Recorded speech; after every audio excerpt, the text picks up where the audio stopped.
हेमंत भैया बता रहे थे पाकिस्तान से सीमा आ गई, तो उन्होंने बताया कि सीमा क्या 5वां जब हो जाएगा तब हम देंगे। उस देश की हालत कोई बहुत अच्छी है नहीं भाई साहब, उसको इतना मतलब बोलने लायक भी नहीं है। अभी सर मैं बताऊं, जो हमारा बॉर्डर है, जहां इस साइड पाकिस्तान इस साइड हिंदुस्तान है, बीच बॉर्डर में मुर्गी ने एक अंडे दे दिए, तो अंडा नहीं तय हो पा रहा है कि पाकिस्तान का है कि भारत का है। तो भारत और पाकिस्तान के दोनों कर्नल आमने सामने।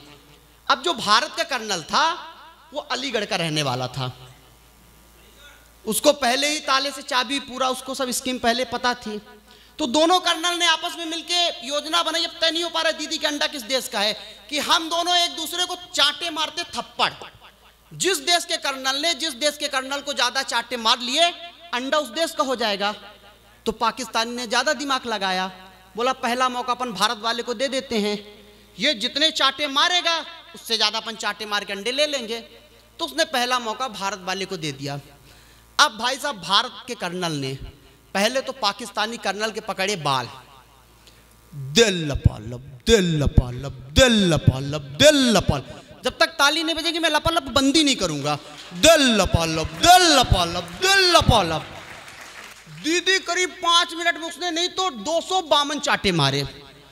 पाकिस्तानी कर्नल संतोष जी अस्त व्यस्त, जैसे तैसे खड़ा हुआ और मुफद्दलाई जी बोला कि अब मेरी बारी। तो अपने भारत के कर्नल ने कहा काहे की बारी, तू अंडे ले जा। भाई साहब पाकिस्तानी कर्नल का पूरा दिमाग खराब। उसने बोला यार इसने तो भारी किया, एक तो अपने को 5 मिनट तक 252 चांटे मारे और बोलता अंडे ले जा। तो पाकिस्तानी कर्नल ने कहा कि भैया मैं अंडे नहीं, अंडे के साथ मुर्गी भी लूंगा। कर्नल बाबा राज का था, बुलडोजर के पूरी स्कीम उसको पता थी। बोला बेटा मुर्गी के एक्स्ट्रा चार्ज लगेंगे। बोले कितने? बोले अंडे के 5 मिनट मारे हैं, मुर्गी के कम से कम 12 मिनट मारूंगा। पाकिस्तानी कर्नल सोचा मुर्गी अंडा मिल रहा तो मरवा लो। अब भाई साहब फिर से अपने भारत के कर्नल ने पकड़ी चोटी, दिल लपालब दिल लपालब दिल। बहुत अच्छा। इस बार मुफद्दलाल जी कम से कम 12 मिनट में उसने 572 चांटे मारे। लेकिन जैसे तैसे कर्नल खड़ा हुआ, उसने एक बात बोली जिसके लिए व्यंग लिखा गया है कि अंडा भी पाकिस्तान का सर, मुर्गी भी पाकिस्तान की, तुम भारतीयों को क्या मिला। अब उस उत्तर प्रदेश के लड़के ने अगर सही जवाब दिया तो तालियां उसके खाते तक पहुंचाइएगा। पाकिस्तानी कर्नल ने कहा कि अंडा भी पाकिस्तान का, मुर्गी भी पाकिस्तान की, तुम भारतीयों को क्या मिला। तो भारत के कर्नल ने जो उसको पद्य में जवाब दिया, 2 पंक्तियों में गद्य में लिख के आऊं, तालियों का हथौड़ा देखना चाहता हूं। भारतीय कर्नल ने कहा कि सुन, यह वक्त विवाद का नहीं इम्तिहान का है। अरे मुर्गी भले पाकिस्तान की हो किंतु मुर्गा तो हिंदुस्तान का है।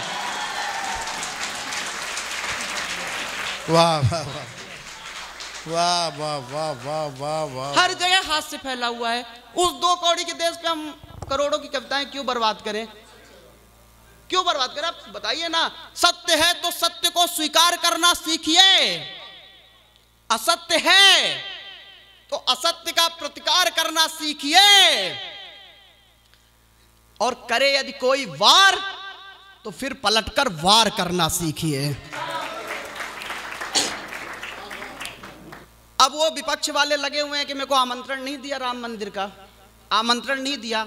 अभी 2014 के पहले बोल रहे थे राम भगवान काल्पनिक हैं। अब मैं नाम नहीं लूंगा उस नेता का, वरना आप सब समझ जाओगे कि मैं राहुल गांधी जी की बात कर रहा हूं। भाई साहब अचानक अब देखो परिवर्तन, देखो अचानक वो हिंदू बन गए, मंदिरों में जाने लगे, जनेऊ धारण करने लगे, भस्म लगाने लगे। अगले को ये पता ही नहीं कि जिनके सामने बन रहे हैं वो पहले से भस्म रगड़ के बैठे हुए हैं, उनका अनुभव इतना ज्यादा है। आप लोग विद्यालयों में पढ़ते हो, 4 पंक्तियां सुनिएगा और नशे में हम कितने चूर हो गए। हाँ भाई साहब आ जाओ, बैठ जाओ, कोई बात नहीं। मैं तो भाई साहब कॉलेज में पढ़ रहा था तो हमारे शिक्षक ने हमको निबंध लिखने के लिए दिया कि आप दीपावली पे निबंध लिखो। तो सर मैंने दीपावली पे निबंध लिया क्योंकि दीपावली हमारे देश का बहुत महत्वपूर्ण त्यौहार है। इस दिन प्रभु श्री राम लंका के राजाधिराज रावण को हराकर भारत वापस आए थे, जिसके उपलक्ष्य में हम दीपोत्सव का त्योहार मनाते हैं। लेकिन कुछ लोग इस दिन रात को ड्रिंक करते हैं और ड्रिंक करने के बाद जुआ खेलते हैं। जुआ खेलना बहुत गलत बात है, जुआ हमको नहीं खेलना चाहिए। तो मेरे गुरु को ये बात पसंद आ गई, टीचर को। उसने मुझे 10 में से सर 10 नंबर दे दिए। अब उसने दूसरा निबंध दिया अगले यूनिट टेस्ट में होली पे लिखने के लिए। तो मैंने फिर से होली पे निबंध लिखा, सर होली हमारे देश का बड़ा महत्वपूर्ण त्यौहार है। इस दिन हम एक दूसरे को गुलाल लगाते हैं, एक दूसरे के गले लगते हैं। लेकिन कुछ लोग इस दिन भांग पीते हैं, भांग पीने के बाद वो रात को जुआ खेलते हैं। जुआ खेलना बहुत गलत बात है, जुआ हमको नहीं खेलना चाहिए। टीचर ने मेरे को 10 में से 10 नंबर तो फिर दे दिए, लेकिन इस बार अपना गुरु समझ गए कि पट्टा हर बार जुआ फंसा के नंबर ले जा रहा है।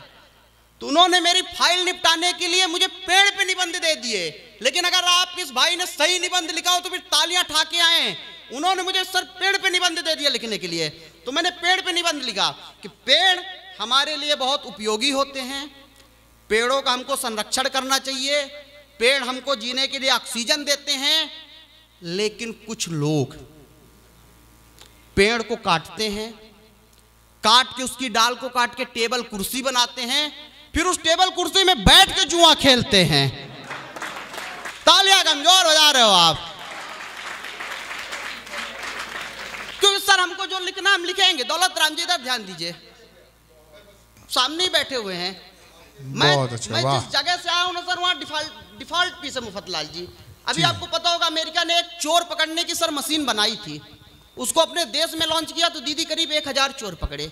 फिर उसी मशीन को चेंग पोंगचुंग चीन की इधर ले जाया गया, तो उधर करीब 10,000 चोर पकड़े। फिर उसी मशीन को दौलत राम जी पाकिस्तान ले जाया गया, उधर 4 करोड़ चोर पकड़े। क्योंकि आप जानते हो अगले हैं ही चुट्टे। लेकिन उसके बाद उसी मशीन को भारत लाया गया। भारत में सबसे पहले दिल्ली लाया गया। बहुत अच्छा पढ़ रहे हैं। दिल्ली के बाद मोहन यादव जी ने उसको हमारे रीवा बुलवाया। दौलत राम जी आपके सर की कसम 5 मिनट में मशीनी चोरी हो गई। वाह। हम अपनी मस्ती में जिंदा रहते हैं, हमको कोई फर्क नहीं पड़ता भाई साहब। हम रीवा वाले हम बिल्कुल एकदम मस्त खुश रहते हैं। तो आप लोग धीरे धीरे करके सुनते रहिए। आप मुस्कुरा दिए मुफतलाल जी इस टाइम पे, इतना सुनने के बाद भी। मुझे तो कि सत्ता के नशे में हम कितने चूर हो गए। सारी तमाम तरीके की बातें हुई। यूपी पुलिस प्रशासन कितना बढ़िया है, मतलब पूरे देश में जिस तरह से यूपी पुलिस भैंस पकड़ लाए उस पर व्यंग किया गया। सबसे अच्छी पुलिस है भाई साहब यूपी की। आप मतलब आप ये समझ लीजिए कि यूपी से अच्छी पुलिस कहीं की नहीं है।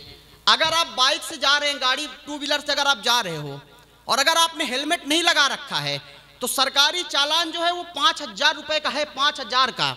अगर आप 3 लोगों को गाड़ी में बिठा के जा रहे हो, चेक कीजिएगा तो सरकारी चालान है सरकार की तरफ से 7,000 रुपए का। सर ये तो हमारी पुलिस है जो 100-200 रुपए में मामला निपटा रही है। नहीं तो कहां सर इतना मिलता, मतलब इतनी अच्छी पुलिस है भाई साहब। कभी 3 देशों की पुलिस का सम्मान हुआ था, भारत, चाइना, पाकिस्तान का। तो सम्मान होने के बाद रात में उनकी पार्टी उल्टी हुई तो सबसे पहले चीन के पुलिस वाले ने ग्लास में कोल्ड ड्रिंक डाला और पिया, ग्लास के ऊपर फेंक के मारा ढिचक्यों। तो भारत और पाकिस्तान के पुलिस वाले ने बोला ये तूने क्या किया? बोला एक बार मैं जिस ग्लास से ड्रिंक पी लेता हूं उसके बाद दोबारा उस ग्लास में मैं ड्रिंक नहीं पीता। फिर दूसरा नंबर पाकिस्तान की पुलिस का था सर। तो पाकिस्तान की पुलिस ने वो डाला ग्लास में कोल्ड ड्रिंक और इसके बाद बोतल को उठाया, हमारा ढिचक्यों। तो चीन और भारत की पुलिस वालों ने पूछा कि भैया ये तूने क्या किया? बोला एक बार मैं जिस बोतल से ड्रिंक पी लेता हूं उसके बाद उस बोतल में ड्रिंक नहीं पीता। अपने भारत का यूपी का पुलिस वाला पुरुषोत्तम अपनी मस्ती में बैठा हुआ था, उसको कोई लेना देना नहीं। लेकिन उसने जैसे उसकी बारी आई तो उसने ग्लास में ड्रिंक डाला, चीन पाकिस्तान के पुलिस वालों को बाहर पकड़े, ऊपर उठा, हमारा ढिचक्यों। उधर से गार्ड ने पूछा भाई ये तूने क्या किया? बोला एक बार मैं जिन लोगों के साथ ड्रिंक कर लेता हूं उनके बाद उसके साथ नहीं करता दोबारा। वाह वाह क्या बात है। यूपी की पुलिस है भाई साहब। आइए मैं एक गीत आपको सुना देता हूं। जी स्वागत है। सैनिकों के ऊपर, क्योंकि समय पहले ही हो चुका है। स्वागत। और सैनिकों के ऊपर, उनके संघर्ष के ऊपर एक 2 बंद का गीत है, मैं 30 से 40 सेकंड में खत्म कर दूंगा। गीत की शर्त यह है कि आपकी खामोशी मुझे अच्छी लगेगी, लेकिन जब आखिरी बंद में पढ़ूं तब आपकी ऊर्जा भी उतनी आ जाए जितना मैं चाहता हूं। गीत शुरू करने के पहले एक बार पूरा सदन जोरदार तालियां बजा दे, मैं गीत को शुरू करता हूं। बहुत अच्छा, स्वागत है।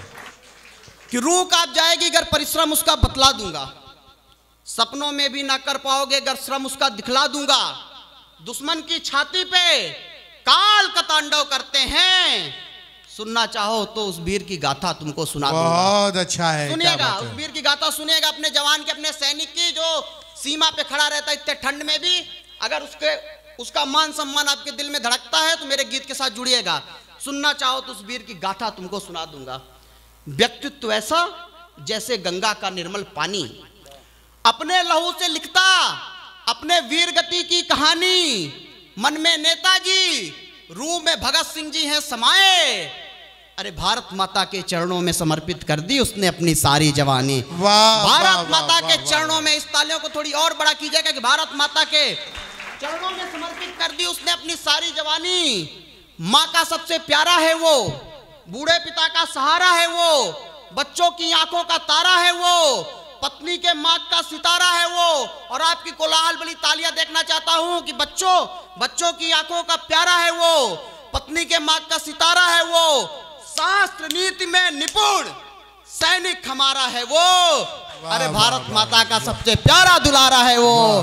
भारत माता, भारत माता की, भारत माता की, वंदे वंदे, जय हिंद, जय भारत। बहुत बहुत आभार।